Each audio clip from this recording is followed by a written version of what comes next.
بسم اللہ الرحمن الرحیم نحمده ونصلی علی رسوله الکریم اللہم انک خلاق عظیم انک سمیع علیم انک غفور رحیم انک رب العرش العظیم صلی اللہ علی النبی الامی الکریم وعلی آلہ واصحابہ وبارک وسلم نحمده ونصلی علی رسوله الکریم۔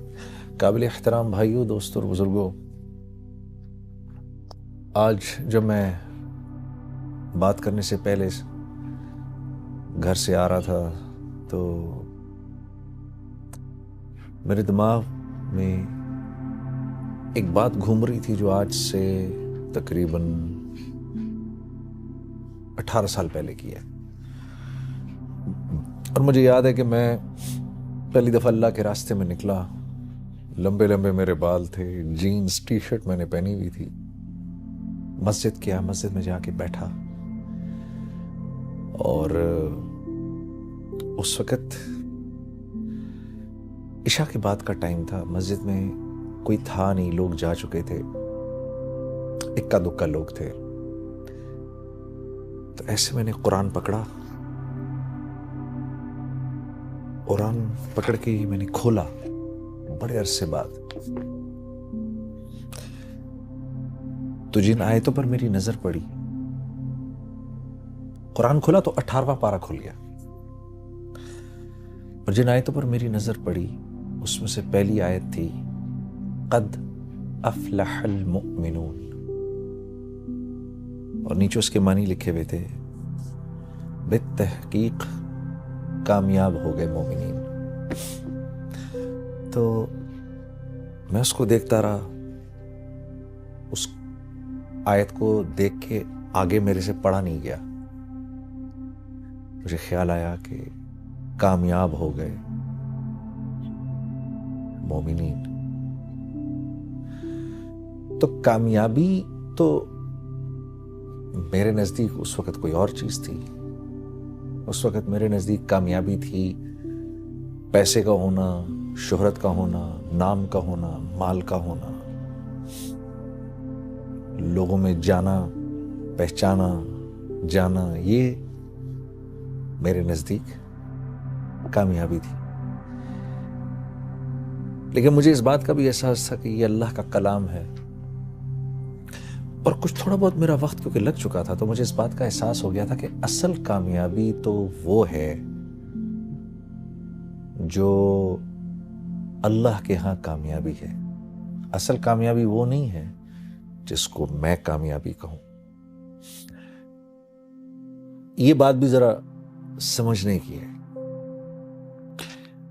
اللہ جس کو کہے وہ کامیاب ہے، اس کی کیا وجہ ہے؟ اس کی وجہ ایسے سمجھاتے ہیں علماء کرام، یہ اتنی کائنات ہے نا جو ہمیں آپ کو نظر آتی ہے، یہ ساری کی ساری اللہ نے انسان کے لیے بنائی ہے، اور انسان کو اللہ نے اپنے لیے بنایا ہے۔ اب اس کائنات میں جو چیز میری ضرورت کی ہے وہ میرے لیے جتنی ضروری ہے نا، اس کی اتنی ہی اونچی قیمت ہے۔ اگر گاڑی انسان کی ضروریات کو پورا کرتی ہے تو اس گاڑی کی قیمت ہے، اور وہ قیمت کس نے لگائی ہے؟ انسانوں نے۔ کیوں؟ کیونکہ گاڑی انسان کی ضروریات کو پورا کرنے کے لیے ہے، انسان گاڑی کے لیے نہیں بنایا گیا، گاڑی انسان کے لیے بنائی گئی ہے۔ تو یہ گاڑی جب تک اس کی ضروریات کو پورا کر رہی ہے اس وقت تک اس کی قیمت ہے۔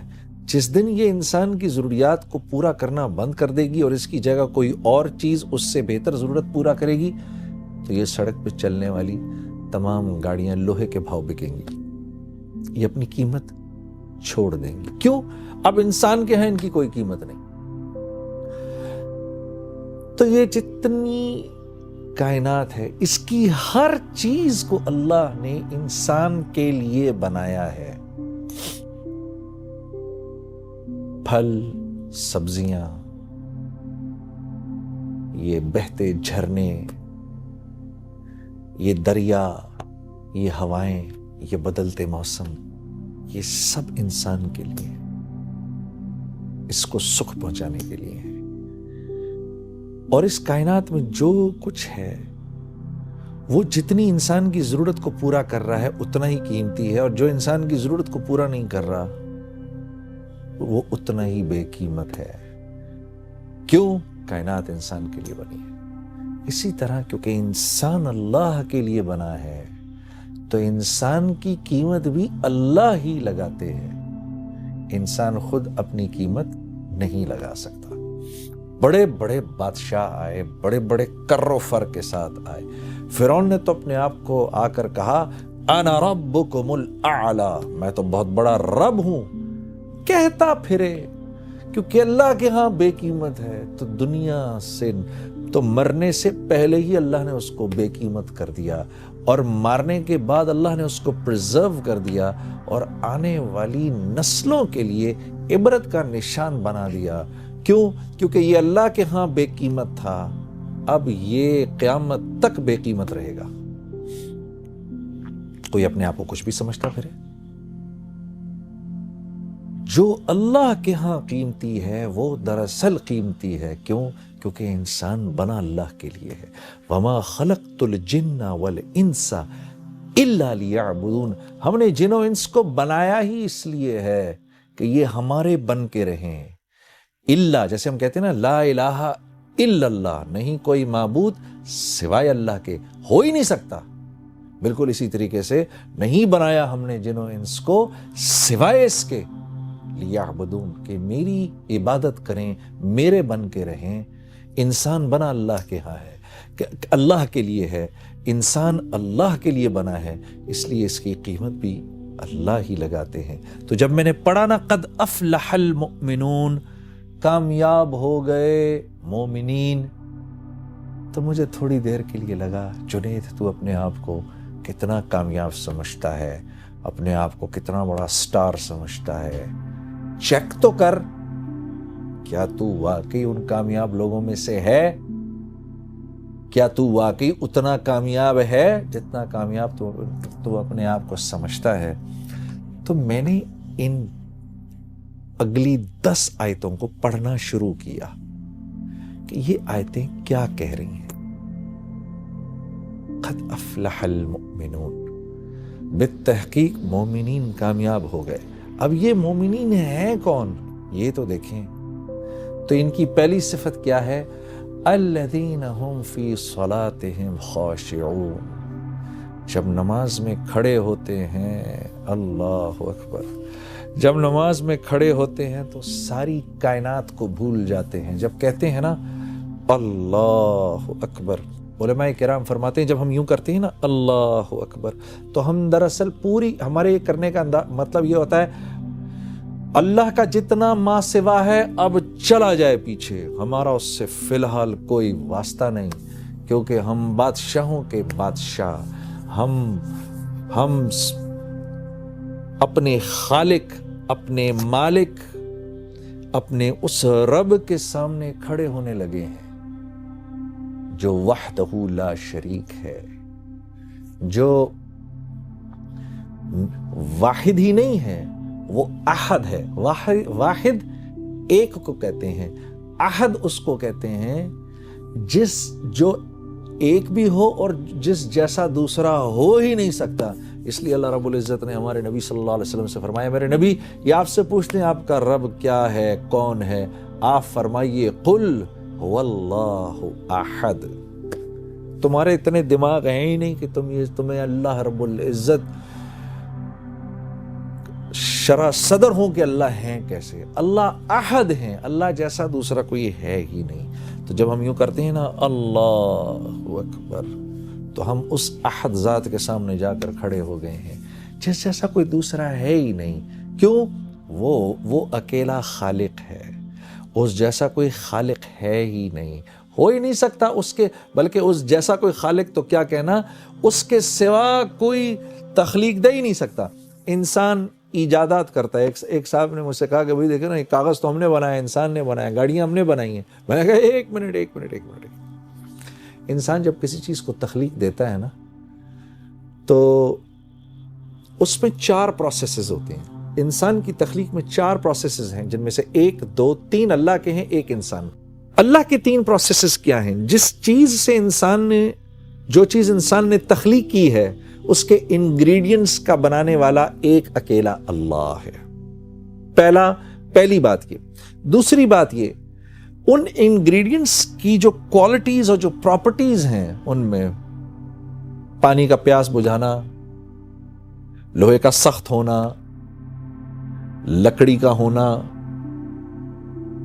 زہر کا فیٹل ہونا، یہ جو کوالٹیز ہے نا، جن چیزوں کو انسان ملا رہا ہے، ان چیزوں کی کوالٹیز بھی انسان کی بنائی ہوئی نہیں، اللہ کی بنائی ہوئی، اس میں اللہ کی ڈالی ہوئی ہے. تیسری چیز کہ جن چیزوں کو انسان نے جوڑا آپس میں، کوئی بھی چیز تخلیق کرنے کے بعد، اب ان چیزوں میں جو پراپرٹیز کی جو چینج آئی ہے وہ بھی من جانب اللہ آئی ہے. چوتھی چیز انسان کی چیزوں کو ملانا. تو انسان تو چیزوں کو جوڑتا ہے، ایلوائز کو ملا دیتا ہے، ایک سرٹن والیوم، پریشر اور ٹیمپریچر سے انسان اللہ کے جو بنائے ہوئے ایلیمنٹس ہیں ان کو ہیٹ کرتا ہے. پھر وہ ایلیمنٹس، ان ایلیمنٹس کو سرٹن پریشر، سرٹن والیوم پہ اور پھر ان کو آپس میں جوڑتا ہے. وہ تو آپس میں جڑتے ہیں، جڑنے کے بعد ان کی جو کوالٹیز چینج ہو جاتی ہیں، ان میں وہ پراپرٹیز کا چینج ہونا بھی اللہ کے ہاتھ میں ہے. تو انسان خالق نہیں ہے. اللہ کے آگے، اللہ کے سوا کوئی چیز، کوئی تخلیق کر نہیں سکتا. تو جب اتنے بڑے رب کے سامنے میں کھڑا ہوا ہوں، میرا دماغ ادھر ادھر جائے، اللہ فرماتے ہیں جو کامیاب لوگ ہیں، جب وہ میرے سامنے کھڑے ہوتے ہیں، successful people, when they stand in front of me, they forget everything around them. اپنے ارد گرد کی ہر چیز کو بھول کے ایسے کھڑے ہوتے ہیں نماز میں. جب یہ اس علماء کرام فرماتے ہیں، جب یہ آیت اتری تو اللہ کے نبی صلی اللہ علیہ وسلم، یہ تو عربی زبان میں تھی، صحابہ کرام کے پوچھنے پر جب آپ نے صحابہ کو سمجھایا کہ اس سے مراد کیا ہے، ہاتھ باندھ کے، نظر نیچی، دل کا پیالہ خالی، اس میں سوائے اللہ کی محبت کے کچھ نہ ہو، نماز پڑھنے کو دل کر رہا ہو، ایک بڑے بادشاہ کے سامنے کھڑے ہونے کی کیفیت ہو، خالق و مالک اپنے محسن کے سامنے کھڑے ہونے کی ایک کیفیت ہو، اس کیفیت سے کھڑا ہونا خشوع خضوع ہے. تو صحابہ کرام پہلے تو نماز سے پہلے آسمان کی طرف دیکھ لیا کرتے تھے، اس کے بعد وہ اپنی نظریں نیچی گاڑ کے رکھتے تھے. حضرت ابوبکر صدیق رضی اللہ تعالیٰ عنہ کے بارے میں تو آتا ہے کہ جب آپ نماز میں کھڑے ہوتے تھے تو ایسے کھڑے ہوتے تھے جیسے کوئی ایک لکڑی کی شاخ زمین میں گاڑ دی گئی ہو. اس ادب و احترام سے نماز میں کھڑے ہوا کرتے تھے. تو الذین هم فی صلاتهم خاشعون، صحابہ کرام کا یہ شعار تھا. اس کے بعد کہ جیسے اللہ کے نبی صلی اللہ علیہ وسلم فرماتے تھے نا کہ میری آنکھوں کی ٹھنڈک نماز میں ہے، تو صحابہ کرام بھی اپنے دل کے پیالے کو خالی کر کے نماز میں کھڑے ہوا کرتے تھے. اور ہاں میرے دوستو، اگر غور کرو، کسی نے حضرت عمر رضی اللہ تعالیٰ عنہ سے پوچھا، آپ کو اللہ نے اتنی بڑی سلطنت عطا فرمائی، یہ اتنی بڑی سلطنت آپ سے بن کیسے گئی؟ تو فرمایا، عربی کا جملہ تھا، مجھے تو یاد نہیں، لیکن اس کا مفہوم یہ تھا کہ دن ہم گھوڑے کی پیٹھ پر گزارتے تھے اور رات جانماز پر گزارتے تھے. اس طرح اللہ نے ہم کو یہ سارا کا سارا عالم عطا فرمایا. اور مسلمان کے ہیں بھی یہی دو کام، حرکت میں رہنا، متحرک رہنا، اللہ کے دین کے لیے دور دور تک جانا اپنے اوقات کو فارغ کر کے، اور لوگوں تک اللہ کی بات کو پہنچانا، اللہ کی تعریف کرنا، اس کے نبی کی تعریف کرنا. دن میں ان لک فی النہار سبحا طویلا، اللہ رب العزت ہمارے نبی صلی اللہ علیہ وسلم کے بارے میں فرما رہے ہیں کہ اے میرے نبی، صبح آپ لوگوں کے سمندر میں تیر رہے ہوتے ہیں. جب اللہ یہ کہیں تو سوچو اللہ کے نبی کیسے لوگوں کے پاس جایا کرتے ہوں گے، کیسے لوگوں کے، اے میرے نبی دن بھر آپ لوگوں کے سمندر میں تیر رہے ہوتے ہیں، لوگوں تک اللہ کی بات پہنچا رہے ہیں. تو یہ کام ہے ہمارا. اور رات کو اللہ کے سامنے خشوع و خضوع سے کھڑے ہو جانا. کہ کسی اللہ والے سے یہ سنا کہ تہجد کی نماز کے بعد جو دعا ہے وہ ایسی پر اثر ہوتی ہے کہ جیسے کوئی تیر انداز نشانے پر اپنے تیر کو مارے، ایک انتہائی شاطر تیر انداز اپنے تیر کو نشانے پر مارے تو وہ نشانے پر جا کے لگے، ایسے ہی دعا اللہ کے ہاں قبول ہوتی ہے رات کو۔ میرے عزیز دوستو، کیونکہ ہم اللہ کو ویسا سمجھتے نہیں جیسی اللہ کی ذات ہے، وما قدر اللہ حق قدرہ والارض جمیعا، ہم کیونکہ اللہ کی قدر ویسی کرتے نہیں، اللہ خود فرما رہے قرآن میں، تو اس وجہ سے اللہ سے ویسا تعلق بنتا نہیں۔ جب اللہ سے ویسا تعلق بنتا نہیں تو پھر ہم اپنی ضروریات، کیونکہ ہم اللہ سے ایسا تعلق بناتے نہیں، اس لیے میرے دوستوں دل اللہ کی ذات کا تاثر بھی نہیں لیتا، اور انسان کی ہر ضرورت اللہ سے جڑی ہوئی ہے۔ انسان کی ہر ضرورت جو ہے وہ اللہ سے جڑی ہوئی ہے۔ دیکھیے یہ آنکھیں ہیں میرے پاس، میں ان سے دیکھتا ہوں۔ کیا میں ان سے دیکھتا ہوں؟ جس بھائی کے پاس آنکھیں نہ ہوں اس سے پوچھو تو صحیح جا کر، ہاں یہ جملہ ہی باطل جملہ ہے جو میں نے ابھی کہا ہے کہ میں آنکھ سے دیکھتا ہوں۔ وہ آپ سے کہے گا آنکھ تو میرے پاس بھی ہے، آنکھ سے نہیں دیکھتے، اس میں اللہ کا امر ہے میرے بھائی، جس سے تو دیکھتا ہے میرے لیے وہ امر نہیں دیکھنے کا ہے تو نہیں دیکھ سکتا، آپ کے لیے دیکھنے کا ہے تو آپ دیکھ سکتے ہیں۔ آنکھ تو میرے پاس بھی ہے، یہ زبان ہے میرے پاس، بھینس کی اس سے 4 گز لمبی زبان ہے، اگر زبان ہی بولتی تو بھینس بولتی، کیوں نہ بولتی؟ زبان نہیں بولتی۔ جو میرا بھائی بول نہیں سکتا اس سے پوچھو، وہ کہے گا دیکھو زبان میرے پاس بھی ہے، زبان نہیں بولتی، اس میں چھپا ہوا اللہ کا امر ہے جس سے آپ بولتے ہیں، آپ کے لیے امر ہے، میرے لیے نہیں۔